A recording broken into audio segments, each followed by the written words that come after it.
자, 오늘은 몇 년? 2022년? 2055야. 저기 스트레스. 지금 나 혼자 이상한 거예요. 2022년 오늘이 3월 13일입니다. 그죠? 통합과 시작하도록 하겠고, 우리 지난 시간에 했던 내용을 잠깐 정리를 하고 17페이지부터 있는 문제를 한 번 더 풀도록 하겠습니다. 저 뭐라고 저거 적고 있어. 뭐 어떻게 적고 있으면 거 적어도 돼요. 자,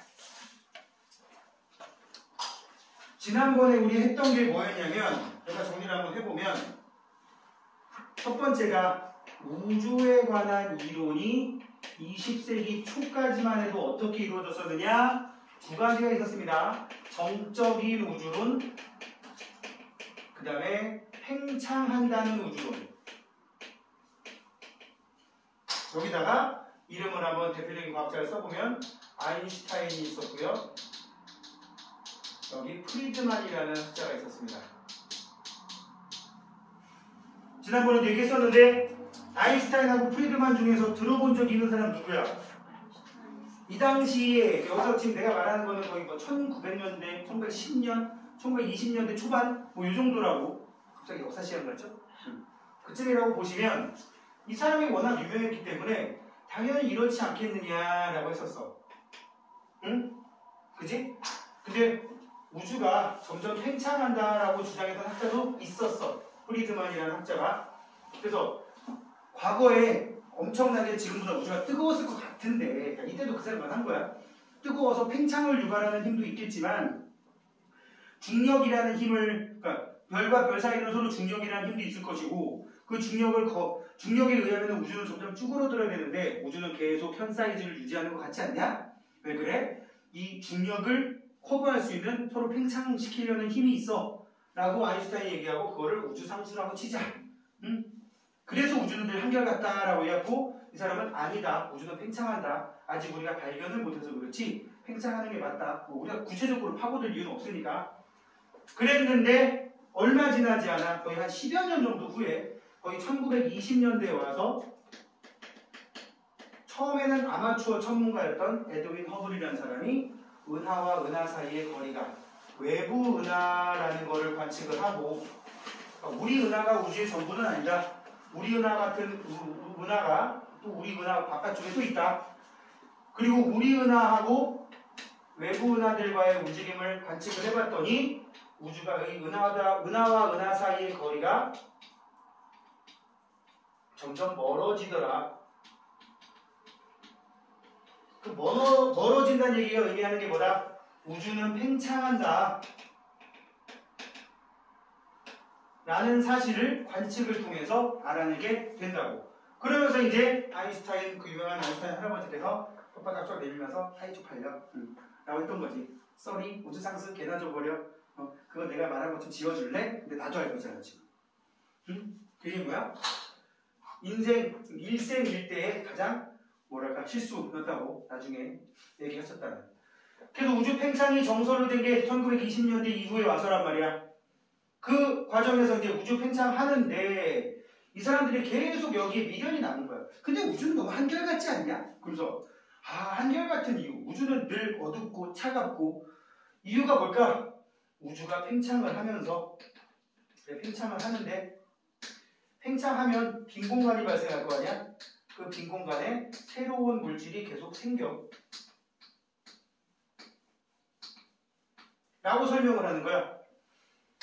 그 빈자리, 우주는 빈 공간을 싫어한대요. 언제부터 이렇게 우주의 심리를 파악하셨는지 모르겠는데, 우주는 빈 공간을 싫어한대서 빈 공간에 새로운 물질이 계속 생기다 보니까 팽창을 통해서 우주의 부피가 늘어나게 되면 무슨 일이 생겨? 질량도 거기에 비례해서 늘어나다 보니까 우주의 밀도는 늘 한결같다,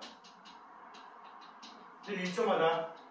이게 우주의 온도가 일정한 근거가 된다. 우주의 시간은 너무 느리게 흐르니까, 시간이 오래 걸리니까 이렇게 해석을 해봤던 거야. 근데 아니다, 우주는 팽창을 하지만, 우주 팽창하지만 계속 부피가 커진다고 해서, 부피는 커진다고 해서 질량이 계속 늘어난 게 아니라, 옛날에 엄청난 폭발이 있고 그때 만들어진 우주의 구성 물질은 그대로 있는 상태에서 부피만 커지는 거다. 따라서 우주의 밀도는 점점 어떻게 된다? 낮아진다. 밀도가 낮아지니까 우주의 온도는 점점 낮아진다. 아마 과거에는 우주가 초고압 상태였을 것이다. 라고 하는 이론, 이 두 개가 등장을 한단 말이야. 우린 이 위에 거를 뭐라고 부르냐면 정상우주론이라고 부르고, 대표적인 학자로 호일이라는 학자가 있었고요. 여기는 대폭발 우주론이라고 부르고, 빅뱅 우주론이라고 하죠. 그지? 여기에 가모프, 조지 가모프라고 하는 가모프 또는 푸자를 묵음으로 가모라고 나오긴 합니다. 개인적으로 가모프라고 말하는 게 좀 입에 붙어서 가모 그러면 이제 이게 가봐야 뭐 나만 그렇게 생각하나? 그렇게 생각할 수도 있지 않을까. 그래서 이 대폭발 우주론까지 두 개의 이론이 있었습니다. 그런데 뭐라 얘기가 짧아가지고 지금 갖다 버려. 그런데 이때 또 이게 1950년대까지 이 두 논쟁이 이어지는데 이 논쟁이 일방적이었어. 이 사람 굉장히 유명한 학자였고 아마 하버드대 교수였나? 막 그랬을 거야. 이 사람은 뭐냐면 러시아에서 이민 온 2세대? 그러니까 러시아 이민자 2세대니까 약간 좀 그 미국 주류계가 아니었다는 얘기야. 그러다 보니까 이 사람이 메이저니까 라디오에도 많이 나오고 TV에도 많이 나와가지고 아니 요새 그 젊은 학자들이 그 우주가 과거에 뜨따만한 점이었는데 그게 빵 터져가지고 지금 우주가 됐다고 하는데 아니 그러면 걔네들 얘기는 우주가 뭐 이론 제목이 뭐야? 그 제목 뭐야 도대체? 내가 해줘줄까? 큰 뻥 이론 어때요? 좋지? 그래서 그 이름이 큰 뻥 이론이 된 거야. 그래서 여기 써있어 책에도 뭐 비아냥거리는 의미로 라디오라는 얘기 나올 수 있지만 라디오 프로그램에 나와가지고 얘기를 했는데 이제 내 입장에서 볼때 좋은데? 좋아. 나는 뭐 이름도 없었는데 좋아졌어. 그래서 큰 뻥 이론이라는 빅뱅 이론이 등장을 하게 된 거고 세월이 흘러서 60년대, 70년대 오면서 이 빅뱅 우주론의 증거로 막말로 이 가모프 연구진들이 시뮬레이션 돌렸던 결과가 실제로 관측이 되면서 그 관측이 뭐였죠? 시뮬레이션 돌렸더니 우주의 수소와 헬륨의 질량비가 3대1이 나올 것이다.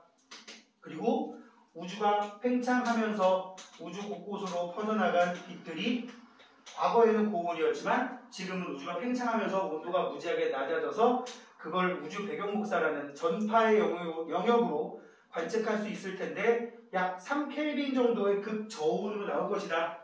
그랬는데 이거는 뭐 거의 60년대 말, 이것도 60년대 말 70년대 초에 관측이 되면서 물론 가모프에 의한 건 아니었지만 관측이 되고 이걸로 인해서 관측한 애들이 노벨상을 받게 되는데 그 사이에 돌아가셨다는 원래 3명이 공동 수상할 수 있었는데 펜디어스하고 윌슨만 받게 되는 일이 70년대 중반에 생겼었어요. 그래서 이 두 개를 증거 삼아서 빅뱅 우주론이 정설이 된 거지. 여담을 하나 알려드리면 빅뱅 우주론으로 설명 안 되는 이론도 1970년대 말에 등장을 합니다. 우주에서 관측되는 이러이러한 현상들이 빅뱅 우주론만 가지고 설명이 안 되는데 그래서 여기에 80년대 중반에 와서 극팽창 우주론이라는 우주론이 다시 추가가 돼서 보완의 의미죠. 극팽창 우주론이 추가가 돼서 이 두 개를 같이 설명하는 게 현대 가장 최신 우주론이야. 인플레이션 우주론이라는 말을 씁니다. 뭐 굳이 얘기하면 여러분 배우는 거에 의하면 빅뱅이 일어난 것만 가지고 설명하기에는 우주가 너무 크다. 빅뱅 가지고 딱 논리적으로 빵 터진 것보다 더 크다는 얘기야.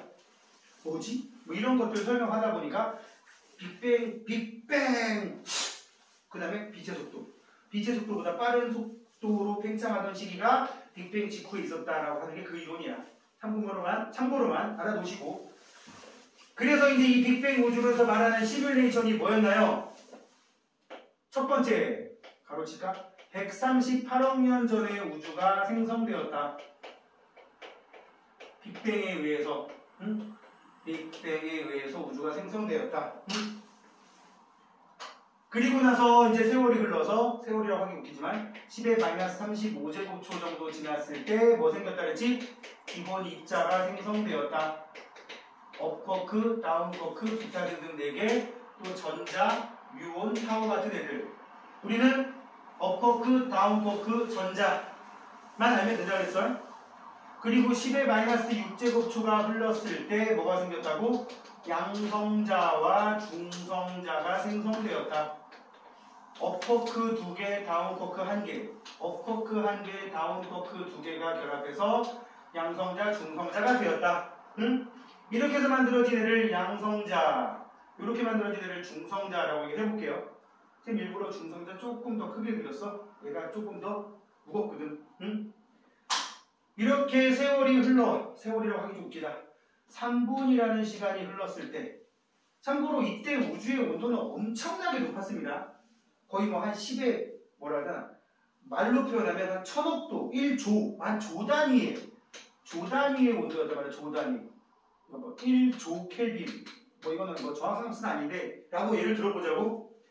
3분 정도 지났을 때 우주는 지금 계속 팽창 중인 거야. 우주의 온도는 계속 다운돼서 한 10억 켈빈 정도 되는데, 여기서부터는 시간과 온도를 좀 알아놓는 게 좋아요. 내신 위해서는. 이때 어떤 일이 생겼느냐, 양성자와 중성자의 개수비가 약 14대 2 정도 됐어요. 양성자 대 중성자의 개수비가 몇이 되냐면 약 14대 2 정도 됐습니다. 이 사람들 시뮬레이션을 지금 우리는 그냥 번역하는 중이야.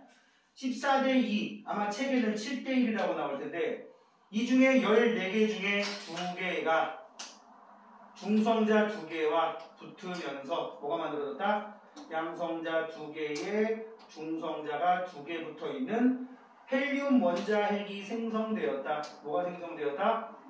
헬륨 원자핵이 생성되었다. 원자번호 1번이 수소인데 얘는 뭔가요? 수소가 얘야. 수소 원자핵이 양성자야. 여기에 전자 하나 돌아다니면 그게 수소 원자거든. 그러니까 양성자라는 3글자와 수소 원자핵이라는 5글자는 동의어. 만약에 시골 갔더니 할머니 친구분 성함이 양자, 성자, 자자 되신다. 그럴 수 있잖아. 성도 가능하고 이름도 충분히 가능하니까. 내가 지난번에 얘기했지. 선생님 대학교 때 소개팅 했던 여자애가 성신여대였는데 양경자였거든. 지금 잊을 수 없어. 내가 여태까지 만난 여자 중에 가장 성격이 더러웠어. 그래서 내가 지금도 친구들마다 또 옛날에 기억나. 성신여대 양경자라고 얘기도 하지 마. 걔 지금 시집 갔을까? 막 이러고. 근데 양성자라는 이름도 가능하잖아. 그럴 때는 양성자 할머님이시죠? 네. 수소 원자핵이라는 별명을 지어드리겠습니다. 라고 해보란 말이야. 그럼 할머니가 이렇게 되겠지. 하여튼 양성자가 곧 수소 원자핵이라는 거 까먹지 말라고 내가 얘기를 하는 거야. 내가 보면 전국에 한 수십 명 있을 것 같지 않냐? 그런 이름의 할머니께서. 그지? 그냥 여담이고. 14개 중에 2개가 여기 쓰였으니까 12개의 양성자는 남아있겠지. 그지? 12개니까 12개 더 썼어. 이 12개의 뭐가? 12개의 수소 원자핵, 즉 양성자와 1개의 헬륨원, 이게 1개야, 한 덩어리. 12개의 질량을 12, 1개의 질량이 1, 2, 3, 4, 4. 그래서 우주의 수소와 헬륨 원자핵으로 만들어진 수소 원자와 헬륨 원자가 3대1의 질량비로 존재한다는 게 빅뱅 우주론에서 시뮬레이션 결과 만들어진 거예요. 지금도 이게 거의 유지되고 있습니다. 3대1이면 퍼센트로 치면 어떻게 돼? 75%, 25%지. 근데 지금은 130억 년이라는 시간이 138억 년이라는 시간이 흐르면서 어떤 결과가 생겼느냐? 얘네들이 아닌 좀 더 무거운 원소도 생겨 있어서 얘네 둘이 차지하는 비율이 한 98% 조금 넘으면 돼요. 그러니까 수소와 헬륨이 아닌 애들이 한 2% 정도? 그러다 보니까 애들이 한 74%? 24% 정도 된단 말이에요. 그러니까 야, 시뮬레이션 결과랑 맞는데? 두 번째, 이제 여기서 시간이 더 흘러. 여기 좀 지워볼게. 이제 여기 뭐 정상우주론 이런 거 얘기할 게 없으니까. 시간이 더 흘러. 얼마나 흘러? 이제 진짜 많이 흘러. 38만 년이라는 시간이 흘러버립니다. 얼마나 흘러요? 38만 년이라는 시간이 흘러버려요. 그럼 우주의 온도는 더 많이 차가워져 있겠지? 그 과정에서 무슨 일이 생기느냐? 이게 차가워진다는 말과 여러분들이 떠올려야 되는 게 있어. 지금 시간이 지나면서 계속 조금씩 더 사이즈가 큰 입자들이 생기고 있는데 그 생긴 입자들이 우주가 온도가 높으면 무지하게 빠르게 움직이는 거고 온도가 낮으면 천천히 움직이는 거야. 지난번에 내가 수업 때 얘기 안 한 것 같아. 이게 지금 1학년 내용은 아닌데 1학년들이 알고 있으면 좋은 개념, 과학 개념 중에 하나. 온도라는 말 들어본 적 있죠? 온도. 들어봤을 리가 안 들어봤을 리가 없잖아. 온도의 과학에서의 의미. 온도의 과학에서의 의미가 뭐냐면 분자의, 분자라는 말만 쓸 필요는 없고 우선 입자의, 분자 또는 입자의 평균 운동에너지, 얘를 온도라고 불러요. 응? 정확히는 절대온도. 절대온도하고 섭씨온도는 구분되냐? 돼요? 응. 영하 273도를 0으로 놓으면 마이너스 273도를 0으로 놓은 게 절대온도인데 보통 절대온도로 표현하는 온도가 이거를 나타내. 그냥 뭐 증가하면 증가한다, 감소하면 감소한다 해석할 때는 섭씨로 해석해도 상관없는데 여러분들 아시겠지만 운동에너지 구하는 식이 이렇게 되거든. 갑자기 짜증이 확 밀려오지. 이런 거 있으면 짜증나잖아. 온도가 높아졌다는 말이 운동에너지가 높아졌다는 뜻이야. 근데 예를 들어 봐. 지금 우리 교실에 공기가 들어있단 말이지. 이 공기는 거의 대부분 질소, 산소, 아르곤, 이산화탄소 정도 된단 말이야. 그지? 우리 교실 안에 있는 공기의 온도는 이것들의 온도라고 생각하면 돼. 근데 여기 지금 안 틀었지만 히터를 키면 공기 온도가 올라가지. 그지? 공기 온도가 올라간다는 얘기는 공기 입자의 평균 운동 에너지가 증가한다는 얘기 아니냐? 그지? 그럼 평균 운동 에너지가 증가한다는 말을 이 공식에다 대입을 해볼게요. 2분의 1 mv 제곱 값 자체가 커진다는 얘기예요. 그러면 이거 값이 커지려면 m이 커지든가 v가 커지든가지. m이 커진다는 얘기는 갑자기 공기 입자가, 질소 입자가 더 무거운 온수로 바뀐다는 뜻이야. 말이 돼? 결국 m은 그대로란 얘기야. 질량은 그대로 유지한 상태에서 뭐가 바뀌는 거야? 속력이 바뀌는 거예요. 속력이. 그게 온도가 높아지는 걸 의미하는 거라고. 지금 빅뱅은 이거랑 역과정이었죠? 그럼 역으로 온도가 낮아지는 빅뱅 이후의 그 상황을 생각을 해보면 이거는 운동에너지가 줄어드는 효과가 나오는 거잖아요. 운동에너지가 줄어들면 기본 입자들 대부분 뻔하니까 속력이 줄어드는 꼴이 돼버리지. 속력이 줄어들면 이제 옆에서 끌어모으는 거야. 엄청나게 빠르게 갈 때는 땡기기 힘들어. 내 편으로 만들기 힘든데 천천히 가면 일로 와. 역사 잡고 끌어당기는 거지. 그러면서 점점 더 무거운 원소들이 생기는 거야. 자, 지금 빅뱅 후 이제 잠깐 여기 참고였고 빅뱅 후 3분까지 했는데 빅뱅 후 38만 년이라는 시간이 흘러버렸을 때 우주의 온도는 굉장히 많이 다운돼서 3000켈빈. 이게 다운이야? 그지? 2700도가 다운된 거야? 그렇대요. 정도 됐을 때 이제 우주에는 수소 원자 핵이 돌아다니고 있었고 양성자라 그랬지. 3분 때 만들어진 헬륨 원자 핵도 돌아다니고 있었어. 아직 원자가 아니야. 원자 핵이지. 그리고 거기에 마이너스를 띠는 전자들이 돌아다니고 있었단 말이야. 그지? 엄청 빠르게. 근데 이 정도 온도가 되니까 이제 무슨 일이 발생했느냐? 수소 원자 핵이 옆에 있는 전자한테 일로 와. 멱살 잡고 훅 당기는 거지. 그렇게 방황하지 말고 나랑 같이 살아. 응? 그 다음에 헬륨 원자 핵도 얘는 좀 스케일이 커. 야, 둘이 일로 와. 나랑 같이 살아. 그런 식으로 되면서 양성자라는 수소 원자 핵 주변에 전자가 붙잡히는 헬륨 원자 핵이라고 불리는 녀석에게 전자가 2개 붙잡히는 이런 과정에서 원자가 생성이 됐단 말이죠. 원자. 이 전에는 어느 것이 물질이고 어느 것이 에너지인가 구분이 안 됐었는데 이렇게 전자들이 붙잡히면서 전자들이 막 세상을 어지럽히고 다니고 있다가 전자들이 붙잡혀버리니까 우주는 깨끗해졌다라고 얘기를 한다고. 맑아진, 맑은 우주. 지금 우리가 흔히 알고 있는 그 깨끗한 우주. 빛이라는 녀석이 이 전자의 회방을 안 받다 보니까 빛이 직진할 수 있게 되었고 얘는 빛이다, 얘는 물질이다 이게 구분이 돼버리니까 우주가 깨끗하게 되었다. 한 가지만 더 얘기하면 이렇게 엄청나게 돌아다니는 에너지가 이 원자 핵 주변의 궤도에 정착하다 보니까 여기 있던 전자가 여기까지 내려와 버리면 전자가 여기 있던 이 녀석이 가진 에너지 일부가 여기 계속 돌아다니고 있긴 하지만 여기 있을 때 에너지에 비해서 에너지가 굉장히 많이 줄어있는 상태가 된단 말이야. 우리 중학교 2학년 때 배웠던 역학적 에너지 전환과 보존 기억나요? 위치 에너지가 운동 에너지로, 운동 에너지가 위치 에너지로. 여기에 위치 에너지, 그냥 포텐셜 에너지라고 하니까 포텐셜 에너지가 한 100이 있었고 운동 에너지가 한 100이 있었어. 근데 여기 돌아다닐 때 보니까 운동 에너지가 한 얼마큼밖에 안 돼? 한 110밖에 안 돼. 이게 일로 바뀌었으면은 이게 사라져버리면 얘가 200이 돼야 될 거 아니야. 둘이 합쳐 200이었으면 에너지 보존에 의하면 여기 와서도 200이 돼야 될 거 아니야. 그지? 내가 임의로 정한 숫자야. 그럼 이 90은 어디로 갔냐? 빛이 직진하는 과정에서 우주로 다 퍼져버린 거야. 이 퍼져버린 게 뭐라고? 이거라고. 우주 곳곳으로 다 퍼져버린 게.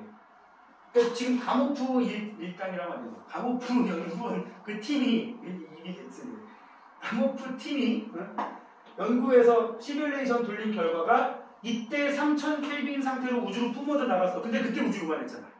지금은 130억 년 넘게 시간이 지나면서 우주가 더 커져 있지. 자, 에너지를 파동 에너지를 표현할 때 이렇게 표현하면 여기서부터 여기까지 거리를 파장이라고 하거든. 파장이 짧을수록 에너지가 세고 다른 조건 다 똑같을 때 파장이 짧을수록 에너지가 세고 파장이 길면 에너지가 약해.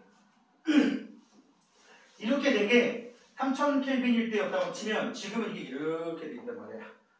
여기에서 여기까지 엄청 길어져 있다고. 그럼 이게 에너지가 낮은 상태로 변해버린 거야. 그게 온도 하강으로 나타나는데 계산해봤더니 3켈빈 정도가 될 것이다 라고 예측을 했고 얘네랑 상관없는 어떤 예일대 대학원생이었던 펜지어스하고 윌슨이 원래 다른 거 연구하다가 그 행성 가시 모양의 안테나 들고 이거 곳곳을 돌아다니다가 우연히 밤하늘 곳곳에서 나오는 전파를 관측하게 되면서 우주 배경 목사가 발견이 되게 돼요. 그러면서 나중에 이 가모프 팀에다가 우리가 니네들이 연구하는 걸 발견한 것 같아. 정말 짜증나지 않냐? 걔들은 진짜 맨날 수십 년간 밥 먹고 그것만 했는데 못 발견했는데 얘들은 얻어 걸린 거 아니야. 인생이 그래. 그냥 그래. 인생이 그렇다고. 그래서 이 두 개가 빅뱅 우주론의 증거가 되면서 빅뱅 우주론이 정설이 됐다라는 겁니다. 그 이후에는 뭐지 이제? 원자가 모여서 분자가 되기도 하고 몇몇 불안정한 원소들이 결합해서 화합물을 만들기도 하면서 이제 별이 생기는 과정을 이제 오늘 다루게 될 거라고. 알겠죠? 자, 지난번에 한 내용 서머리 하는데 벌써 15분에서 20분을 잡아 먹었는데 그래서 문제를 다 풀지는 않을 거고 17페이지에 있는 문제 중에서 그림 없는 문제는 안 풀 겁니다. 17페이지에서 우리 28번부터 한번 풀어보도록 하겠습니다. 참고로 27번, 29번, 30번 같이 그냥 기본 개념 물어보는 문제는 나중에 해설지 보고 한번 스스로 좀 해결해 보시길 바라고 그래도 모르겠으면 어떻게 한다? 질문하면 되겠지. 모를 만한 내용이 없어. 특히 그런 문제 중에 있잖아. 답은 아인슈타인이 말한 내용이 아닌 거지. 펜지어스와 윌슨이 어쩌고 너무 좀 찌질하잖아 내용이. 그죠? 이런 거 하면 또 저자들이 싫어하겠죠. 내신에서는 그런 문제가 나올 수도 있어요. 선생님들 취향을 존중을 해줘야 되기 때문에 그지? 영문도 그렇지. 네. 이 영문이잖아. 네. 영문도 약간 선생님들 좀 괴짜들 많지 않아? 저희 과학생 3명이요. 아니 대부분 다 그래.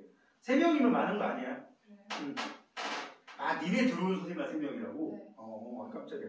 학교에서 과학생이 셋밖에 없다는 줄 알고. 원래 그러면 안 되는 거거든. 지금 다른 학교도 2분 이상은 들어올 거예요, 그죠? 저희 4명. 4명? 원래 교육부에서 권장하는 건 아니야. 알다시피. 원래 1명이 다 하게 돼 있는데 아직은 과도기라서 그래요. 아마 2025년 이후에는 좀 정착이 되지 않을까. 아마 한 선생님이 다 하게 될 거고 니네 그때 대학생일 거야. 그지? 아니면 슬프잖아. 그지?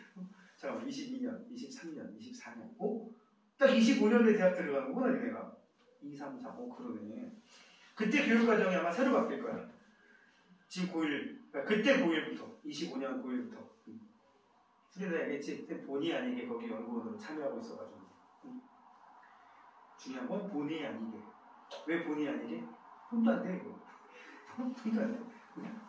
돈은 주로 누가 먹어? 그 대학교 교수님들이 먹지. 응? 자 28페이지 28번 봅시다. 공통과학, 통합과학 교육과라는 과가 생겨가지고 근데 걔네들이 한 2년 3년 정도 됐거든. 그 사람들이 졸업하면은 그게 점점 퍼지겠지 뭐. 아마 고1과학이 통합과학으로 가는 거는 당분간은 계속 갈 것 같아요. 내가 보기엔 니네가 30살이 넘어도 그럴 것 같아. 근데 뭐를 넣냐 뭐를 빼냐 이제 이거 가지고 이제 그 전문가들끼리 알력 싸움. 자기 분야가 들어가야 자기가 뭔가 밥벌이가 생기는 거 아니야. 근데 막말로 지금 우리 통합과학에 뭐라든지 모든 게 다 들어있지는 않잖아, 그지? 뭐 예를 들어서 운동량, 물리학에서 운동량, 충격량은 들어가 있지만 연력학은 없거든. 그럼 연력학 전문가 입장에서 볼 때 밥줄이 줄어든 거야. 그게 나중에 알지? 이제 쌤 말하는 그 연구원들이 거기서 조율을 하는 과정에서 그 사람들에게 동의를 다 구한다고. 아니, 동의 절대 안 해줘. 교수님 이번에는 연력학은 좀 빼야 될 것 같은데. 아니 그 중요한 걸 왜 빼? 지금 애들을 교육을 시키겠다는 거야 말겠다는 거야 이제 이러면 안 되지. 이런 소리 하고 막. 자 결국은 기승전 이것 때문이죠. 결국 먹고 살아야 되니까. 자 28번 가와나는 빅뱅 우주론과 정상 우주론의 모형을 순서 없이 나타낸 거다. 아까 쌤이 쓱 정리하던 거에서 빅뱅 우주론은 뭐였지? 조지 가모프. 그 다음에 호일, 정상우주론 호일인데 지금 쓱 보면 잘 안 보여. 잘 봐봐. 커졌을 때 속에 뭐 이게 하나하나 은하의 사진인 건데 그림인 건데 은하가 더 많은 게 누구야? 나죠. 그래서 새로운 게 생긴다는 얘기야. 가가 빅뱅 우주론이고요. 나가 뭐가 되는 거야? 정상우주론. 여기 빅뱅 우주론, 여기 정상우주론. 그러니까 여기는 이게 여러분들 조심해야 될 게 가하고 나중에 우주가 팽창한다는 원리를 적용한 게 뭐야? 둘 다야. 근데 애들이 머릿속에 공부하다가 헷가닥 하면 빅뱅 우주론이 우주가 팽창한다는 거를 적용한 거고 정상 우주론은 아니다. 이런 애들 많아. 이게 정상 우주론이라는 말도 정자로 시작하고 앞에서 얘기한 아인슈타인의 정적인 우주론도 정자로 시작하니까 애들이 이걸 헷갈리는 거야. 그러니까 정적인 우주론, 동적인 우주론은 아인슈타인 1900년대 초반 그러니까 우리로 비유해보면 3.1운동 전에 끝났어. 3.1운동이 1919년이잖아. 1920년대 와서도 이제 당연히 팽창하는 우주론인 거야. 그래서 이 정상 우주론, 호일이라는 할아버지가 나오던가 조지 가모프가 나오면 무조건 팽창인 거예요. 알겠지? 그런데 팽창하면서 새로운 게 생긴다. 아까 얘기 안 했는데 지난번 수업 때 얘기했지만 이 정상 우주론이 원래 메이저였다 그랬지? 그지? 이 학자가 연속 창조론이라고도 해요. 연속 창조론, 연속 창조설. 이게 이제 그 서양의 전형적인 기독교적인 문화가 아직 남아서 그런 거지. 그러면 우주가 팽창했어. 빈 공간이 생겼어. 우주는 빈 공간 싫어한대. 우주의 심리를 아시는 분이야. 대단한 분이죠? 빈 공간을 싫어한대. I hate empty 괜히 place. 뭐 이런 뜻이야. 어? 그래서 그 자리를 어떻게 한다? 뭐가 자꾸 만들어낸다. 누가? 하나님께서. 알겠지? 할렐루야. 결국 또 기승전 할렐루야란 말이지. 그렇다고요. 자, 가와 나 모두 우주가 팽창합니다. 기억 맞았지? 니은. 가에서는 시간이 지남에 따라 우주의 밀도 감소합니다. 밀도 구하는 식? 내가 누누이 얘기하는데 밀도 구하는 식은 여러분들이 죽을 때까지 까먹으면 안 됩니다. 아빠 이름 까먹어도 엄마 이름 까먹어도 밀도는 부피분의 질량 절대 까먹으면 안 됩니다. 왜? 과학 공부를 하는 한 어디서라도 갑자기 툭 튀어나온단 말이야. 선지 한 개. 밀도는 부피분의 질량.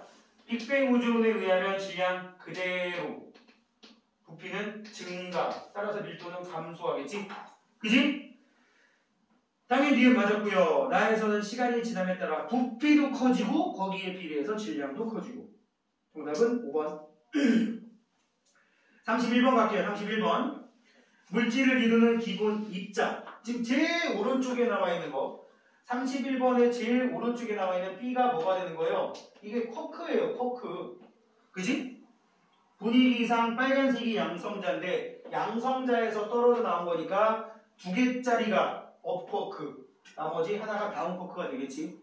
B는 지금 업커크가 되겠고 이것들이 양성자, 중성자를 만들고 A를 만드는데 양성자, 중성자가 결합해서 만들어진 A를 뭐라 그래? 원자핵이라고 부릅니다.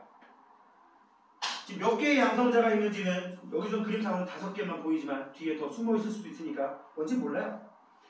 A는 원자핵, 맞지? B는 쿼크, 맞죠? B와 전자는, 쿼크와 전자는 물질을 이루는 기본 입자이다, 맞죠?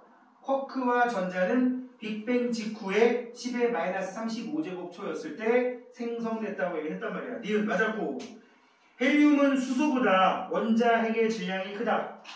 수소 원자핵, 이거 하나, 헬륨 원자핵, 상위 질량 크죠? 수소 원자핵보다 헬륨 원자핵의 질량이 더 크다는 거. 정답은 5번. 32번에 양성자를 이루는 이라고 되어 있습니다. 양성자는 업커크 2개에 다운커크 1개이기 때문에 A가 업커크, B가 다운커크가 되겠네요. 그지? A와 B 모두 커크이다 맞았고 A와 B의 결합은 우주가 팽창했기 때문에 오케이. 지금 얘뿐만 아니라 뭐뭐의 결합은 이라고 나오면 땡땡의 결합은 우주의 팽창 때문이다. 이러면 무조건 맞는 거야. 왜요? 결합이 일어나는 이유가 뭐라 그랬죠? 옆에 있는 애들이 느려서. 중력이 작용하지만 너무 빨라버리면 땡기기 힘들다 그랬는데 우주가 팽창하면 온도가 낮아진다 그랬고 느려진다 그랬고 느려지니까 결합이 일어난다 그랬지. 그치? 이거 땡땡은 뭐 아무 기호 아니야. 그냥 빈 공간 여기 쓰지 말고 뭐뭐의 결합은 가로. 알겠지? 니은 맞았고요. 그럼 쿼크가 생성될 당시에 우주에 전자는 없었나? 쿼크의 종류 몇 있었죠? 업쿼크, 다운쿼크 이것만 얘기했지만 스트레인지, 참, 탑, 와텀 이렇게 6개 있다 그랬고 그 다음에 렙톤이라고 불리는 또는 가벼운 입자라는 의미로 한자어로 경입자라고 불리는 자자 왜 경입자 뭐 있었죠? 전자, 뮤온, 타우라는 입자 있었고요. 전자 중성미자, 뮤온 중성미자, 타우 중성미자 이렇게 하나, 둘, 셋, 넷, 다섯, 여섯 여기도 6개 그지? 근데 우리가 다 알 필요 없고 요거 둘하고 요거만 알면 된다고 했어. 이름상으로 뮤온이라는 녀석도 있고 타우라는 녀석도 있다. 요 정도만 알아두세요. 그러니까 전자와 동급인 입자인데 요거 다를 일이 없어. 뮤온 정도가 물리학 1을 배우면 특수 상대성 이론 배울 때 시간이 정말 줄어든다. 뭐 시간 길이가 수축한다. 공간이 시간이 줄어든다. 시간 팽창이구나. 그런 거 나올 때 이 뮤온 얘기를 좀 언급을 합니다. 그때 아니면 쓸 일이 없어요. 아니면 대부분 뭐 게임에서 쓰는 용어가 나오겠지 뭐. 그지? 자, 그래서 업코크, 다운코크 생길 때 전자 같이 생긴 거예요. 기본 입자. 그지? 정답은 3번. 뒤로 넘겨서 33번. 다와 나는 각각 수소 원자핵과 헬륨 원자핵을 나타낸 거다. 왼쪽 게 수소 원자핵, 오른쪽 게 헬륨 원자핵. 이거 시험에 은근히 잘 나오는데 우리 양성자 플러스 띄지. 중성자 전개 안 띱니다. 근데 양성자와 중성자가 결합해서 만들어진 원자핵은 무조건 플러스 띄겠지. 양성자 때문에. 또 하나 업커크도 플러스 띱니다. 업커크가 전하량이 플러스 3분의 2, 다운커크가 마이너스 3분의 1이었단 말이야. 그래서 업커크 2개에 다운커크 1개 있는 양성자라는 녀석이 어떻게 돼요? 플러스 3분의 2짜리가 2개, 마이너스 3분의 1짜리가 1개 다 더하다 보니까 플러스 3분의 3. 그래서 양성자의 전하량을 플러스 1로 놓는 거라고. 껴맞추기 한다. 껴맞추기 했더니 이게 잠깐 전문용어 써볼게. 껴맞추기 딱 해봤더니 아다리가 딱 맞는 거야. 알아들어? 아다리를 알아들어. 내가 보기엔 니네가 몇 년? 2005년생, 6년생 되지 않냐? 6년생? 근데도 애들이 우리가 쓰는 용어를 알아들어. 뭐 예를 들면 아까 말한 아다리가 또 뭐 있을까? 이 퉁치면 쌤쌤이야. 막 이런 말 쓰면 애들이 다 알아들어. 원래 이 퉁치면 쌤쌤 이거 어디서 쓰는 말이지? 알 수가 없어. 뭐 의사소통이 되면 되는 거죠. 뭐. 그죠? 정답은 그래서 기억 맞았고 나는 가보다 질량이 4배 크지. 딱 봐도 동그라미 4개니까. 그지? 나는 우주의 나이가 3분 됐을 때 생겼다고 아까 했죠? 정답 기억력 디귿. 그다음 4번 이 시기 빅뱅 이후에 지금 왼쪽 그림과 오른쪽 그림의 차이가 뭐죠? 왼쪽에는 원자 핵만 있는데 오른쪽에는 그 핵 주변에 원놈이 돌아다니고 있지. 그럼 그 사이에서 무슨 일이 생긴 거예요? 원자가 생성된 거예요. 그러니까 전자가 결합하기 전 38만 년 빅뱅 이후 38만 년 이전 그러니까 원자 핵 수준이었던 거고 38만 년이 지나 보니까 원자 핵 주변에 뭐가 들러붙은 거예요? 전자가 이제 들러붙는 거예요. 전자가. 이게 학교 선생님들에 따라서 전자를 이렇게 표시하기도 하고 이렇게 표시하기도 하는데 둘 다 알고 계세요. 이게 막 이것 썼다 저것 썼다 반대로 하고 있더라고요. 이게 3년 전인가 4년 전까지 이걸로 통일한다 그랬는데 선생님들 다 이거 쓰고 앉아있어요. 선생님 학교 다닐 때 이렇게 썼거든. 이렇게 쓰다가 내가 대학교 졸업하고 학원가에 나갔더니 이걸로 쓰더라고. 그런가 보다. 몇 년 전에 다 이걸 쓰고 앉아있었어. 근데 또 한 5, 6년 전까지 이거 위주로 쓰더라고. 둘 다 알아놔야 이거는 이제 마이너스를 띄고 있는 입자다라는 의미로 양성자보다 좀 작게 그리죠 일반적으로. 얘는 전자가 영어로 일렉트론이다 보니까 그리고 마이너스를 띈다는 의미로 이렇게 표시를 하고 얘기 나온 김에 뮤온과 타우도 이렇게 마이너스 띄고 있습니다. 시험에 안 나와. 자 하여튼 34번에 우주의 온도가 낮아졌기 때문에 이렇게 전자들이 와서 들러붙었다. 오케이. 38만 년 맞고 우주가 점차 맑아지는 계기가 됐다 그랬지. 그치? 빛이 직진할 수 있다 그랬고. 정답 3번이 되겠고요. 36번에 여기 스펙트럼이라고 하는 녀석이 나와 있는데 스펙트럼 가나다 세계지. 가나다 세계를 보면 가는 연속 스펙트럼이라고 보통 얘기를 하고요. 어디에서 주로 나오느냐? 광원에서 나온다. 광원.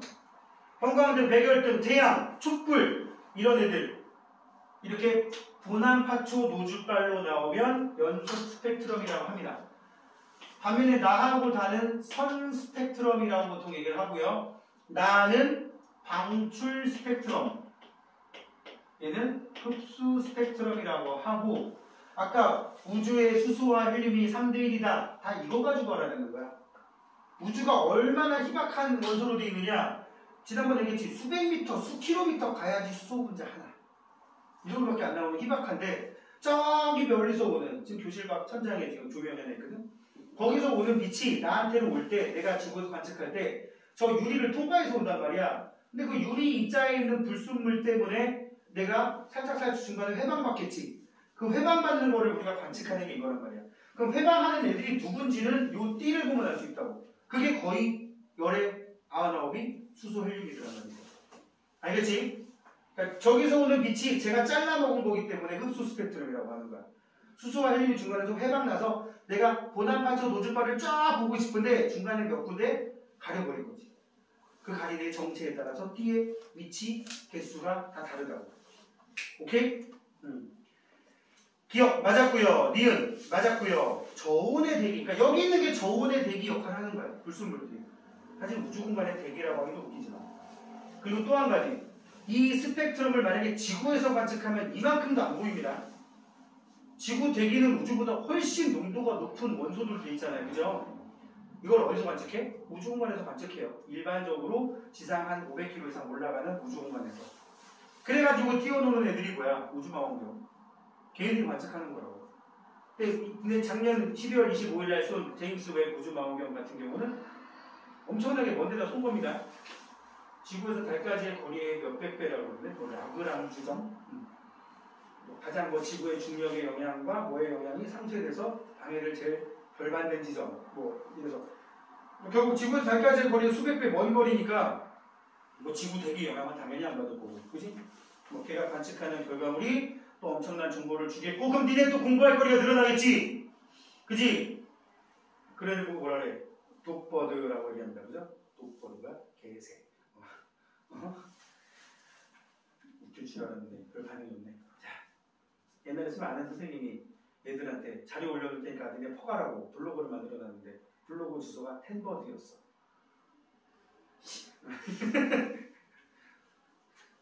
아마 그 블로그 아이디 있을지도 몰라. 카페.다음.net 다음에 슬롯이 숫자로 10 그 다음에 버드. 이 새끼들아 공부하라고 뭐 이런 의미지 뭐. 그게 한 거의 15년 전이라 아직도 있을지 모르겠다. 37번 어느 별과 가상의 원소 A에서 E의 스펙트럼 별 동그라미 문제의 별 동그라미 원소들의 집합체라고 쓰시고요. 별은 거의 대부분 수소 헬륨이에요. 근데 그거 말고도 원소들이 섞여 있긴 하죠. 이 별의 구성 원소를 골라라. 그러면 A, B, C, D, E가 원소인데 위로 보내서 이 별하고 겹치면 한 개라도 빠지면 안 돼. 그러니까 예를 들면 A 같은 경우는 D가 한 3개 정도 색칠되어 있는데 위로 보냈더니 별이랑 다 겹치지. 그럼 A 들어있는 거야. B는 한 개도 안 겹치네. 2개가. 그죠? B 빼고 C도 C 겹치냐? 겹치네. 그지? D는 가운데 있는 좀 굵은 초록색 전혀 안 되고 그 다음에 E도 안 되네. 그지? 답은 A, C. 여기다 대고 만약에 수빈이가 쌤한테 쌤 그래서 A가 뭔가요? 아, 또 몰라. 이거 보고 이 원소가 누군지 아무도 몰라. 자, 38번을 해볼게요. 벤지어스하고 윌슨에 의해서 마이크로파가 관측되었다. 마이크로파를 우리는 보통 전파라고 불러요.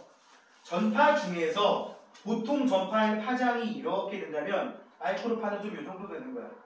파장이 좀 짧은 전파. 응? 어디서 이용합니까 여러분들이? 전자레인지에서 이용하죠. 그죠? 마이크로웨이브 오븐. 전자레인지가 영어로 뭐냐 그런 애들이 꼭 영어 좀 안 하는 애들이 안 떼는 애들이 뭐라 그래? 일렉트릭 레인지. 그래서 지가 틀린 줄 모릅니다. 맞잖아요.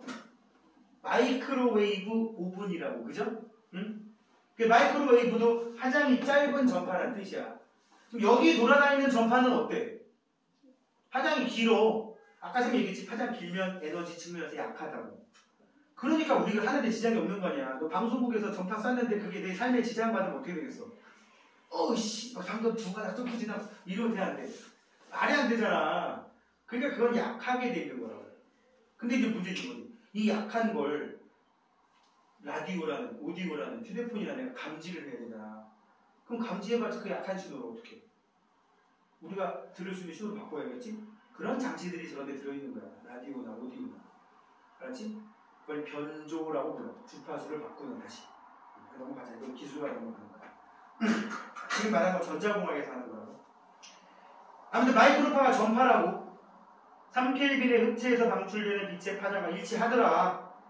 우리 은하의 중심 방향? 참고로 우리 은하는 중심 방향이긴 하지만 이 우주배경 복사는 모든 방향에서 대체로 고르게. 이거 되게 중요해. 대체로 고르게라고 해야 돼. 완벽하게 고르게는 또 아니야. 그지 않냐? 응? 이런 거죠. 선생님 때 애들에 비해서 요새 애들이 훨씬 더 귀엽고 이쁘게 생겼다. 대체로 그래. 내가 보기 진짜 그래. 요새 유치원이나 어린이집 가서 이렇게 한번 물론 5살에 초등학생이지만 가서 보면 안 예쁜 애들이 있긴 있어. 있긴 있는데 진짜 없어. 옛날에는 엄청 많았거든. 나는 참고로 이쁜 쪽에 속했어요. 믿거나 말거나. 응? 선생님 인생의 정점이 9살 때였어. 나이가 2자릿수 바뀌면서 이 지경이 됐지만 응? 내 말은 대체로 애들이 예뻐졌다. 귀여워졌다. 이런 말인데 전부 다 예뻐졌다. 그랬잖아. 아니 있긴 있다니까. 응? 응? 요새 애들 같지 않고 왠지 다 어린 시절에 봤을 법한 애들이 가끔씩 한 명 섞여 있어요. 응? 그러니까 대체로라는 말과 모두라는 말 이게 좀 미안한 소리지만 과학에서 변별력 때문에 장난을 좀 치긴 하거든요. 응? 그러니까 여기 지금 우주 배경 복사 같은 경우도 우주에 대체로 고르게 퍼져 있다 이건 맞는데 완벽하게 고르게 퍼져 있다 그러면 틀리는 거야. 그 정도 어감은 구분하겠지. 그지?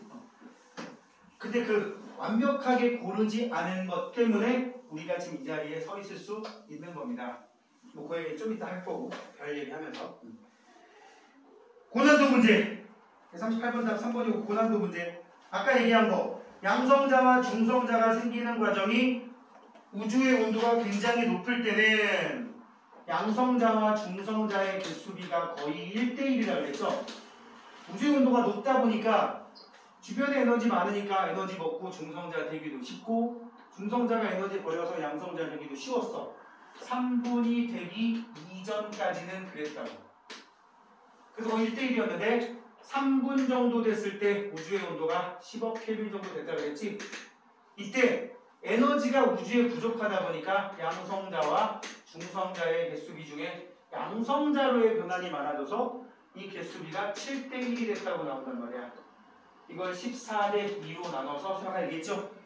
이 중에 두 개가 얘랑 붙어서 양성자 12개와 만들어진 헬륨 원자핵 몇 개? 1개. 근데 양성자가 12개, 이렇게 된 거 12개. 헬륨 원자핵은 이렇게 된 거 2개와 중성자 2개가 결합한 1개. 4개의 입자가 보여서 한 덩어리 된 거야.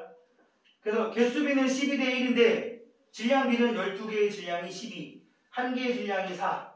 그래서 12대 4, 3대 1이 나왔던 거라고 얘기를 했습니다. 지금 이 39번이 오답률이 꽤 높아요. 가가 지금 이거야. 3분 이전. 나는 3분 이후에 이렇게 된 거야. 가와 나지기의 양성자와 중성자의 개수값은 가일 때는 1분의 1이지. 나일 때는 7분의 1이에요. 14대 2니까. 되니? 나 시기에 이게 됐을 때 여기 봐봐. 나 시기에 수소 원자핵의 개수와 헬륨 원자핵의 개수비 몇 대 몇? 12대 1이란 말이야. 얘는 12개의 질량이 10인데 얘는 1개의 질량이 4란 말이지. 이해가세요? 그래서 니은 틀렸고요. 나 시기 이후에 우주 팽창으로 헬륨 원자핵보다 무거운 원소들이 계속 생겼냐? 헬륨 원자핵보다 무거운 원소들이 생기려고 했는데